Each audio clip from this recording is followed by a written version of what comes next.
Good afternoon. Good afternoon, Coach. How you doing? AP Stedham, AP as we see it. Coach, when did you identify John Mateer and Jaden Knott as two dynamic offensive players that you were pursuing?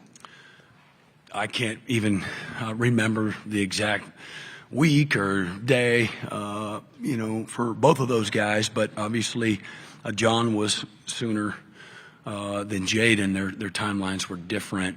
But sometime after John put himself in the portal, certainly I knew about John because I'd already hired his offensive coordinator from Washington State. But sometime right after he put himself in the portal, was able to get on the phone with them and to kind of start that courtship. And then Jaden, I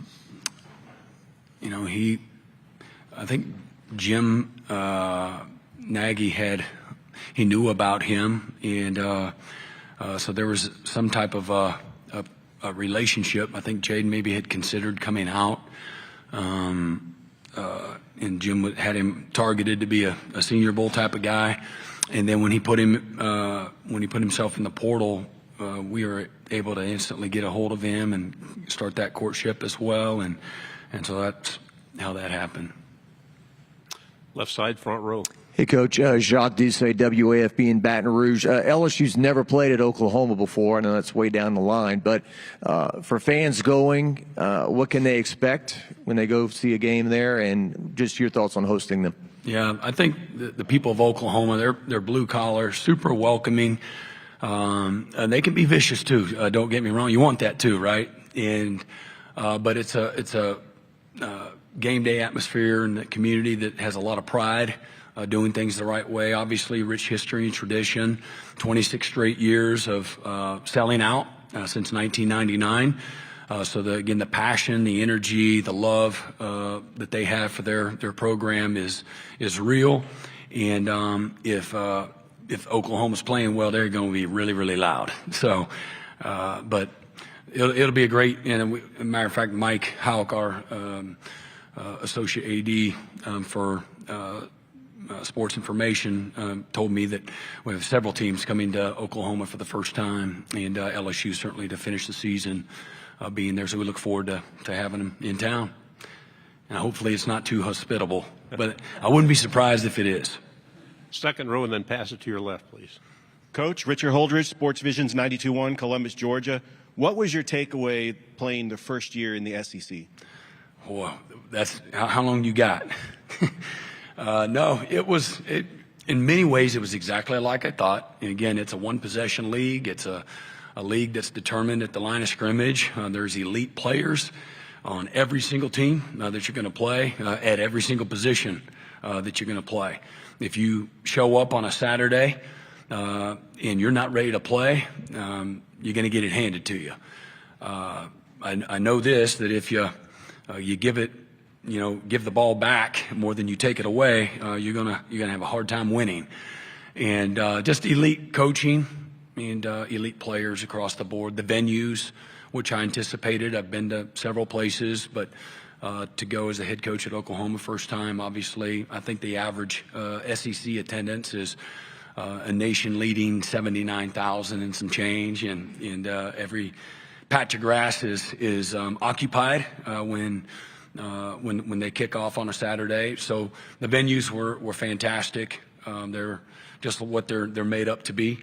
And the margin for error is really, really small. That's what I know. But competitive depth, I think top to bottom, is really, really good. And whether or not that's matched in college football, I'll let you all figure that out. But it's really good. Right side, second row. Alex Byington on 3. Brent, a lot was made of you taking over the defensive play call in this upcoming year. Obviously, you have a long history of doing that. What was that? Was there anything tangible, different approach, different way you handled the offseason, knowing that was going to be a lot more on your plate with regarding the defense? Well, yeah, there's obviously going to be some changes, differences, particularly in spring ball and everything leading up to it. Just self-scout and studying for always what's next. And and then looking at opponents, and then everything that goes involved is involved with strategy and development during the actual spring ball, what we do in the summer, things like that.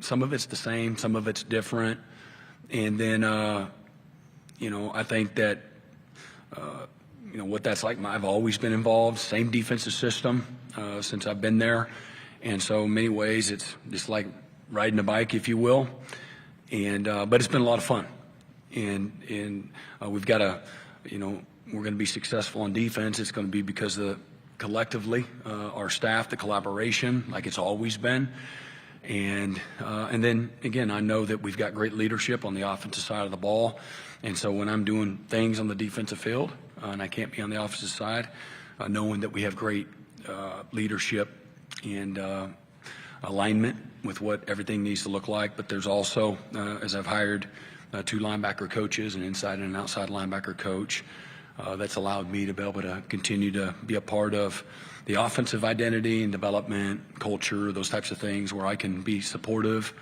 and help in any way that I can as the head coach. I know the NFL, well over half the head coaches in the NFL call their own side of the ball.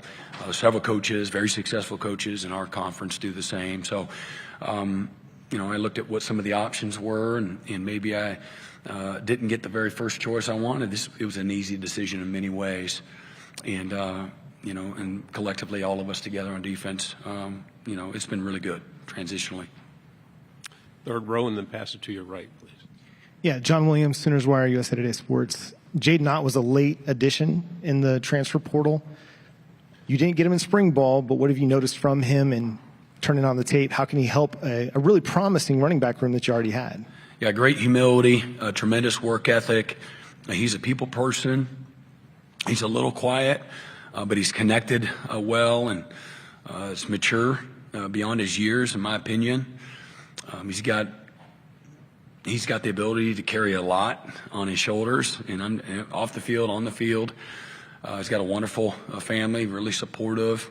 He chose to come to Oklahoma. He wanted to be pushed. He wanted to be challenged, and he wanted to be in an environment where, there's a lot of people moving in the same direction, where, guys are ambitious and driven, and that's his testimony, and there's a lot more intense. The summer, the work that the player run practices, things of that nature, a lot more competitive and things like that, or things that he'll probably share with you when you get a chance to visit with him. And but it's been great. I thought, again, Javante Barnes has done a wonderful job of helping Jaden transition, along with the rest of the guys on offense. It takes more than just that, but JB recognizes when you bring in somebody of the caliber of Jaden, that only helps everybody, helps the offense, helps his opportunities. We're going to have a successful season. You can't do it with one running back by any stretch. And so whether it's Xavier Robinson or Taylor Tatum, Torrey Blaylock, that's a wonderful group of running backs that have welcomed him with open arms. Right side on the end. Hey, Coach. Johnny Condon, ABC 3340 Sports in Birmingham. Was talking to some of your players, and they made no secret how big that Alabama win at home was for you guys last year as far as morale and maybe a jumping-off point heading into this fall. Just can you share how big that was in totality for your season, and how excited are you and your team to get to Bryant-Denny to try to replicate it in Tuscaloosa? Excited to go to Tuscaloosa. I'm a coach. I'm a loyalist, traditionalist. So I love that part of it, but there'll be nothing loving about going to Bryant-Denny Stadium. Been there before with Oklahoma a long time ago in the early 2000s, but beautiful venue. It's going to be a tremendous challenge. Alabama fans are as good as it gets. And in regards to the timing, as I've said earlier, again, the end of the 23 season, 10-2 in the regular season, we lost all 5 starting offensive linemen, a really good top 5 offense, and 4 went to the draft and 1 went to the portal, and so we were starting over, and then next thing you know, 4 of the top 5 offensive line starters were in and out. We had 10 different starting lineups throughout the year. Certainly, it's been well documented. Our top 6 receivers missing most of the year, and so there was a lot of real struggle that happened. Confidence, morale, all of those things, continuity, sequencing, rhythm. Man, it was messy. And but we had a lot of young players that were through that opportunity, were afforded an opportunity to play, compete, and incrementally get better. And yeah, it maybe didn't necessarily equate to a win, but maybe it was Ole Miss where we had just shy of 200 yards rushing in the first half against the #1 rush defense in college football. And but we couldn't. The problem with last year's offense, once we kind of turned a slight corner, was we couldn't push the ball down the field and create any kind of explosive plays. Lost that game 26-14, and lost a heartbreaker against Missouri on the road, just by turning the ball over, and we couldn't get out of our own way. But I think that game against Alabama, it showed a lot of different things to me. It showed what we're capable of when we get out of our way. It showed a team that believed in one another and certainly themselves and their coaches. And it showed a team that showed a lot of guts and toughness to do the really hard stuff, keep dragging yourself off the mat, claw your way back, figure it out, find a way, punch first, punch back, punch last, that type of a mentality, even when a lot of things aren't going your way. And I think that I think the pressure and adversity exposes people. And for me, I thought it exposed, a lot of the best qualities, that are in our locker room. And I also think that, just incremental. I think that was a game that maybe highlighted the incremental, not significant, but the incremental improvement that was taking place with a bunch of young guys. At one time in the first half, I froze the tape on Sunday, and we had 9 freshmen on the offensive side of the ball, 9. And so that's pretty. It wasn't a badge of honor. Certainly, we recognize the ability and the talent and the capabilities of a program like Alabama. But for us, I think it provided a little bit of wind in our sail. And unfortunately, we go on the road to LSU and started the fourth quarter. It's 24-17. We couldn't figure out how to get it done. So that being said, they'll be waiting for Oklahoma. That's for sure. But I do think that you can take some things from that without question. Left side, second row. Dan Peck, ESPN 106.7 in Auburn. Coach, it's a sign of the times in modern college football that a guy who started games for you last year at quarterback could be on your schedule this year as an opponent. Your memories of Jackson Arnold, what kind of player is Auburn getting, and advantages and disadvantages of facing a player you know so well early in the season? Yeah, I love Jackson, love his family. Sharon and Todd, they're amazing people. Hate that, what happened. We wanted to keep him. We tried to keep him. But I think he just needed a fresh start. I don't want to speak for him. But he was wonderful. Never once was I disappointed in him.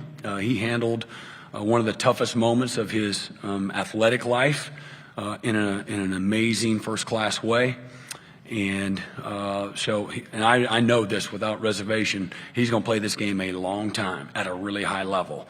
And unfortunately for him, everything around him wasn't helping him, be successful. So he had no chance in some ways under the circumstances, and dealt a really bad hand. But advantages, disadvantages, he'll be a different player. Circumstance, there'd be nothing the same. The only good thing for us is it's in Norman, and but they are a very talented football team. Hugh Freeze is one of the best coaches in college football. He's a wonderful offensive coordinator, and he'll put him in position to be successful. And they got tremendous football players, both sides of the ball. They got a great staff, an elite staff. One last quick question to the right. Jeff Howe on Texas football. Coach, you mentioned coaches that call their own plays. Sark does that at Texas. Just your thoughts on getting to compete against Sark and Red River the last few years. And then what? Just your thoughts on competing against Sark, play caller to play caller. Yeah. And then, what makes his offenses, you feel like, so tough to defend? Yeah, I go back all the way. We competed against Sark when he was a quarterback at BYU, and we were at Kansas State in the Cotton Bowl. I think that was 1996. Man, he is a great competitor, great leader. He's a wonderful offensive coordinator. His play design is elite. He knows how to make it look like they're doing a lot and keeping a lot of the same principles and schemes. But yeah, I love it. I love the challenge. I've always have. Faced him when he was at Alabama. And so he has a long history of admiration and respect for the product that he puts out there, and it's